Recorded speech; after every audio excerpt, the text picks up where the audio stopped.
Developed on the banks of Ontario's famous Nipigon River, a fellow by the name of Don Gapen sure left his mark. It was originally meant to look like the slippery sculpin that filled its waters, but really, a versatile fly like this can imitate any number of invertebrates being swept away in any trout stream. I don't know much about this Gapen chap, and admittedly, I found this fly a little late in my fly fishing life, and it's kind of funny to be having a Muddler Renaissance in the age of a million flies, but over time, no matter where I'm at or what I happen to be fishing for, it's become an absolute staple in my fly box. In theory, simple to tie, and even more simple to throw. But there's a bit of a story with this particular muddler, so I hope you stick with. To tell it properly, I'll need to go back to early winter and back to Kansas.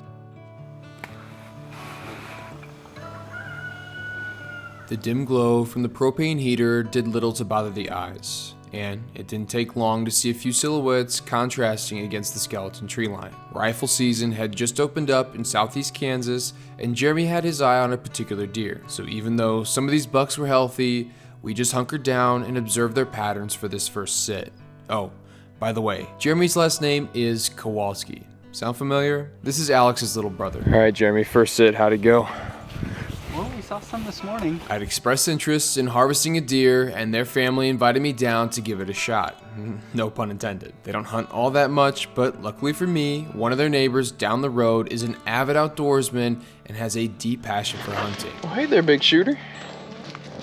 This neighbor so generously offered to be my mentor throughout this entire process. This is Frank. So make sure that, with any rifle, that the first thing that you do with it, where your collarbone comes right into your shoulder bone, that's where you want it. Okay. Firearms have been all but foreign to me in my life, especially long guns, so it was imperative to get out on the range and learn the basics of shooting. My litmus test for today was going to be about 100 yards. First up was a 270. Should I just put some lead down range, or do you want Yeah, no, that's fine. Okay. Yeah, just shoot a couple.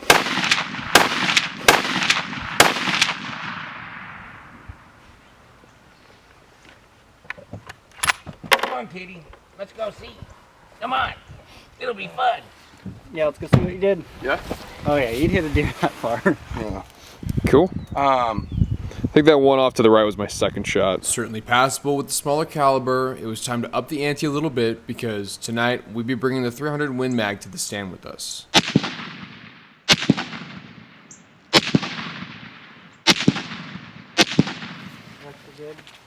I think they're all within the same. With a little more kick and the pressure to be a passable shot nagging at my mind, I definitely pulled that second shot in anticipation of that mule kick. Yeah, that certainly doesn't suck. Yeah, that's pretty good. That's excellent. How's your shoulders feel? Fine? Well, they feel like shit because Jeremy decided to do a really crazy arm workout yesterday at the gym. So, yeah, but no, That's good. Now you can't notice. right? No, it all hurts.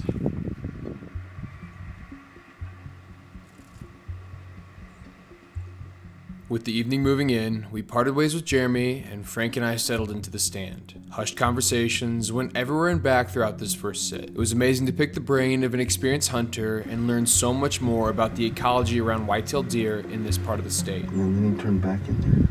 He's definitely an 8.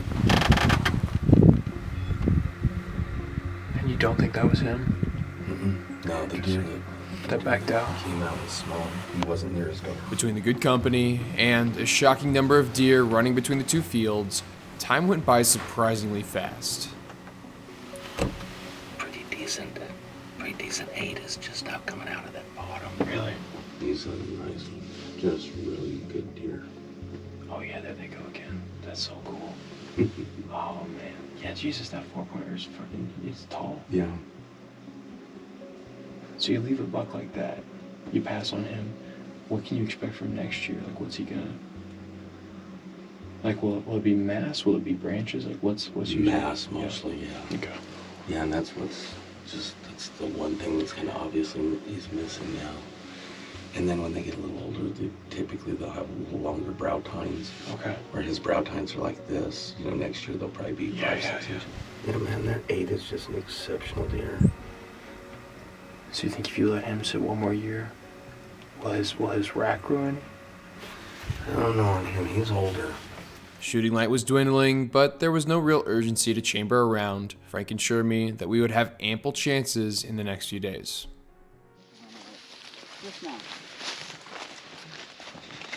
Why did you just drive over there? That's a good question. I like to get out and walk. Kolsky, what do you have to say about deer hunting? Sometimes it's cold, and sometimes you don't get any, which makes it really sad. Not out here though. There's plenty. Some people pay thousands of dollars and travel thousands of miles.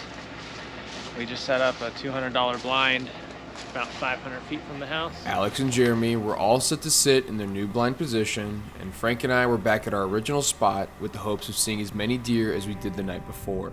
We've just got so many deer, and they're just, and you can get right down to the fact of the matter is we've got more deer than we have deer hunters. Right. And that's just all there is to it. Frank was a bit frustrated with a number of environmental factors keeping the majority of the herd pushed down. Yeah, we'll have real mild temperatures, and after the first 3 days of rifle season, it just goes to almost nothing for a couple of days. Dang. And it's just, I think, the shock of hearing all the shots and shit. Yeah. And then they kind of settle back, and so. Even with the conditions working against us, there were still a few small bucks meandering through that would be perfect to take off the land. A round was chambered as we shifted positions, and with the last bit of light fading, I put my sights on a buck. You know, either one of them. So the one to the right Yeah. would actually be better, probably. So the one that's not moving to the left? Yeah, that's right at the water puddle. Yeah, so I need to be careful not to fire with another deer behind him, right? Yeah. There's an obstruction with that window. So I've got him just barely at the corner there. You can kind of see. I wish I knew how to run, because you probably get him out this window. When you're ready, I can get him to turn. Hold it. I'm ready. Nah. Give it. Down right there. Good shot. Holy Toledo. Good shot. That's cool. Thank you so much. You're welcome. Oh my You're welcome. gosh. That's awesome. You see him rear up. Oh man, he went sky high. Holy shit. Do you have any problem if I hold on to this? No. What the? That was cool. Thank you. Oh, Seriously, you're welcome. thank you. For sure. As much as I'd like to sit here and say I was a stone cold killer, that would be a big old fib. Breathing exercises did me no favors because my heart was about ready to jump out of my chest when the shot rang out and the deer hit the deck. The giddy excitement was really hard to contain, and I did my best not to embarrass myself in front of Frank. Short, anxious breaths turned into laughs while I did my best to hide the tremors in my hands. It's strange to say, but in that moment, I really felt like a kid again. I somehow was able to tap into a forgotten feeling of opening that amazing birthday present or pipe dream gift that Santa somehow got down the chimney. This right here was meat, this was fur, and most of all, this was a once-in-a-lifetime memory. I'll never forget my first deer, but there was no real time to gush over this little buck. Frank made light work of the gutting process, and from there, it went right to the shop to get quartered out. Before the hide was fully removed, I asked Frank for one more favor. There was a certain project I wanted to work on, and to complete, I needed to preserve a boned out bucktail.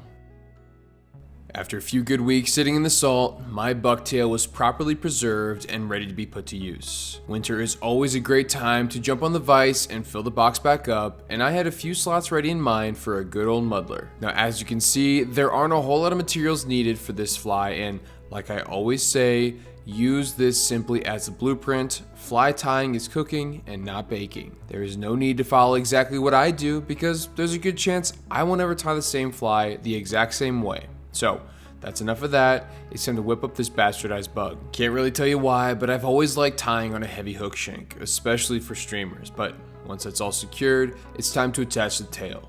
This comes in the form of a small chunk of pine squirrel zonker strip right off the back. And next, I'm going to prepare the body. And to do that, you'll need to first tie in some heavy copper wire, followed by some bigger strips of flash material. Once that's in, do some touching wraps forward with the flash, and keep in mind which direction you're wrapping. because once that's locked in, you're going to take your copper wire and make even wraps in the opposite direction. I've heard this makes flies stronger, and in the long run, it seems to work well enough, so I keep doing it. The last thing we're going to do to finish up the body is to add another strip of zonker tail off the back. Okay, that was easy enough, right? Well, now it's time for the tough part, the head. I have never been skilled with spinning deer hair, so maybe look to someone else for tying techniques on that one. I just kind of barrel through it. First and foremost, I like to start off with one normal clump of hair added off the back, almost creating a collar with these kind of flared out fibers coaxing rearward, but after that, it's really time to get spinning, and my best advice with this would be to err on the side of caution. It's like that old adage with grade school glue, a dot is a lot. Adding too many clumps can crowd the eye of your hook, and having too thick of clumps can mess with the spin, and more often than not, you're just going to end up breaking your thread, which I do all the time. Trust me, the deer hair will flare out more than expected, especially when you get things cleaned up. Speaking of, it is time to make an absolute mess, and don't be fooled, scissors will do the job just fine. The fish don't care if your muddler has a nice fade, so the clean aesthetic is purely for the angler, not so much the fish, but here we go. Mine ended up looking a little something like this, and I have to say, that's not half bad. For some of you out there, you may know what this is, but for a lot of you, I'm sure it's kind of a weird looking, kind of classic fly. This here is a muddler minnow, and it's my spin on a muddler minnow. You know, I've taken some liberties with certain materials, but something to note, and something that makes this one a little bit more special than most, is that the deer hair I use to make the kind of the cone head on this is from the buck that I shot earlier in the fall. And so, you know, there's levels to this game. You know, tying your own flies, that's really cool. Tying your own flies and then catching fish with that, pretty dang cool. But then tying a fly with material you harvested and then catching a fish on it, it just keeps adding to it. So, you know, be it deer hair or pheasant tail, you know, there's so many cool natural materials that we can go harvest and get and make some really cool things with it. But obviously, you know, this is, again, kind of a Frankenstein version. This is my version of a muddler. Some of these materials aren't exactly traditional. They aren't classic. It's, again, kind of an amalgamation of things that I like. So if you're interested in any of the other materials that go along with this fly, definitely go check out AvidMax. They've been helping me out all winter long with my various fly tying projects, and yeah, they get me my stuff fast, and it makes a big difference, especially with all the moving around I do. They get it super quick, and I'm able to tie these flies and get on the water and catch those fish. So folks, that's enough of that. I'm so happy this worked, and yeah, let's get back riverside and maybe catch more.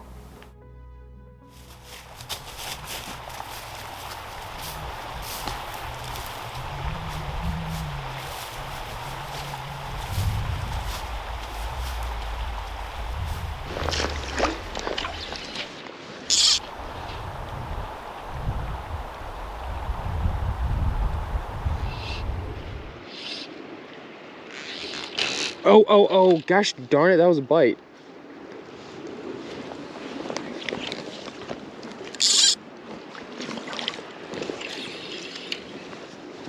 Well, I messed that up, didn't I? Dang it.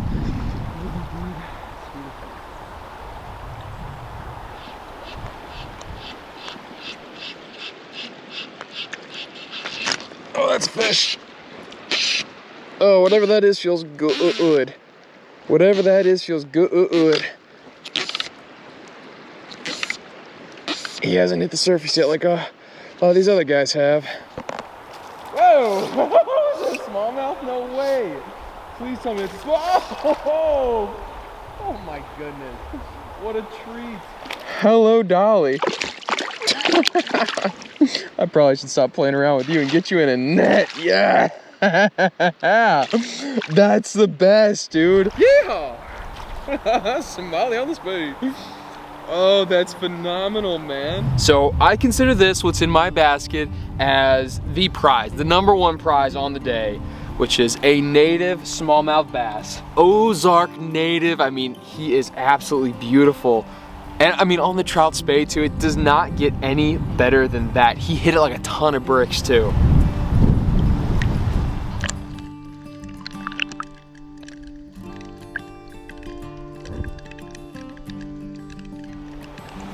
You know, this fly may not seem like much to most, but to me, and especially right now, I am so unbelievably proud. And it's just like the levels of satisfaction. Like, fly fishing is a very interesting thing where you can do whatever you want and fish however you please, and you know, whatever enjoyment you get out of it, that's the goal. So be it, you know, some Southeast super stockers or some little tiny creek natives, it is whatever you want. And then like the delineation in between with the flies you tie or flies you buy, or you know, certain rods you make or buy, you know, there's so many levels of satisfaction. And to sit here and look at this fly and know that I shot this deer, harvested it, processed all the meat, you know, of course with a lot of help, and then also preserved the tail to make a muddler like this. So not only did, you know, not only did I tie this dang fly, but the materials I used, I had my hands on the blood and on the salt and preserved it all, and it's just, I don't know. It's so satisfying, and I love that there's no end to this with fly fishing. You can go new places, you can see new things, and there's always something you can learn, always something you can gain. And yeah, this, it may seem incremental at times, especially as you get into it and are familiar with things, but for me, I mean, this has been a very cool thing, and I would say, yeah, in the last few years, I would put this very high on the list of really cool stinking things. But I've been working this seam pretty hard with the swing, and I think I'm gonna grab the nymph and hopefully catch a dang fish on the nymph. I know they're in there, and I know they'll munch a nymph, so I'm gonna hang old Sally's swing up and grab the nymph.